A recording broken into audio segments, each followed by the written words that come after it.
5 വയസ്സുകാരൻ അയാൻ അഹമ്മദ് പെരിയാർ കുറുകെ നീന്തിക്കടന്നു. ഇനിയൊരു മുങ്ങിമരണം സംഭവിക്കാതിരിക്കട്ടെ, എല്ലാവരും നീന്തൽ പരിശീലിക്കൂ എന്ന ആശയം മുൻനിർത്തി നീന്തലിൻ്റെ പ്രാധാന്യം എല്ലാവരിലേക്കും എത്തിക്കുന്നതിനുമായി സൗജന്യമായി നീന്തൽ പരിശീലിപ്പിക്കുന്ന സജി വാളാശ്ശേരിയുടെ ശിക്ഷണത്തിലാണ് ആലുവ കീഴ്മാട് സ്വദേശിയായ നിയാസ് നാസറിൻ്റെയും ജുനിത വിയയുടെയും മകനായ 5 വയസ്സുകാരൻ അയാൻ അഹമ്മദ് പെരിയാറിൽ 780 മീറ്റർ കുറുകെ നീന്തിക്കടന്ന് ചരിത്രത്തിലേക്ക് കയറിയത്. ആലുവ ക്രസൻറ്റ് പബ്ലിക് സ്കൂളിലെ LKG വിദ്യാർത്ഥിയാണ് അയാൻ അഹമ്മദ്. ആലുവ മണപ്പുറം കടവിൽ രാവിലെ 8:20 Anvar Sadath MLA flag off ചെയ്തു. ഏകദേശം 50 മിനിറ്റ് കൊണ്ട് 9 മണിയോടെ ആലുവ ദേശം കടവിൽ നീന്തിയെത്തിയ അയാൻ അഹമ്മദിനെ ആലുവ ക്രസൻറ്റ് സ്കൂളിലെ അധികൃതരും വാളാശ്ശേരി റിവർ സ്വിമ്മിംഗ് ക്ലബ് അംഗങ്ങളും ചേർന്ന് സ്വീകരിച്ചു.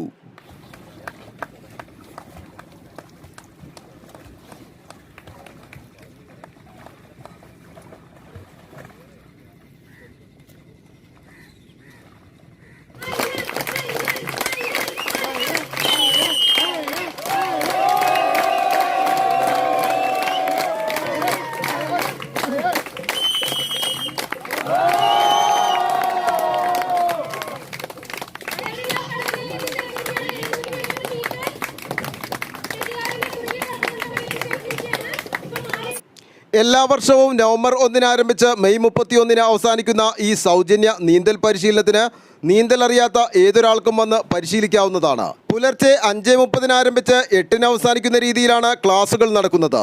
തുടർച്ചയായി വരുവാൻ സാധിക്കാത്തവർ സാധിക്കുന്ന എല്ലാ ദിവസവും വന്ന് നീന്തൽ പരിശീലിക്കുന്നതിനും തടസ്സമില്ല. അന്യ ജില്ലകളിൽ നിന്ന് വരെ ആളുകൾ കുടുംബമായി വന്ന് നീന്തൽ പരിശീലിക്കുന്നു. ഈ വേനലവധിക്ക് കഴിയുന്നത്ര മുങ്ങിമരണങ്ങൾ ഒഴിവാക്കുക എന്ന ലക്ഷ്യത്തോടെ 2024 ഫെബ്രുവരി 1 സജി വാളാശ്ശേരിയുടെ നേതൃത്വത്തിൽ 60ഓളം പേർ ആലുവ മണപ്പുറം ദേശത്ത് വാളാശ്ശേരി റിവർ സ്വിമ്മിംഗ് ക്ലബിൻ്റെ 12 കിലോമീറ്റർ ചുറ്റളവിലുള്ള 110 സ്കൂളുകൾ സന്ദർശിച്ച് അവധിക്കാല സൗജന്യ പരിശീലനത്തെപ്പറ്റി അധ്യാപകർ മുഖേന ഏകദേശം 60,000 കുട്ടികളുടെ രക്ഷിതാക്കളെ കുട്ടികളെ നീന്തൽ പരിശീലിപ്പിക്കുന്നതിനെപ്പറ്റി ബോധവൽക്കരണം നടത്തുകയും ചെയ്തിരുന്നു. 3 വയസ്സ് മുതൽ 80 വയസ്സ് വരെയുള്ളവരെയാണ് നീന്തൽ പരിശീലിപ്പിക്കുന്നത്.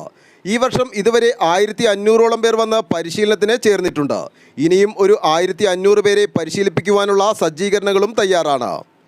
ആലുവ ലൈവ് ന്യൂസിനു വേണ്ടി സിദ്ദീഖ് കാരക്കാടനൊപ്പം സനൂപ് കളമശ്ശേരി.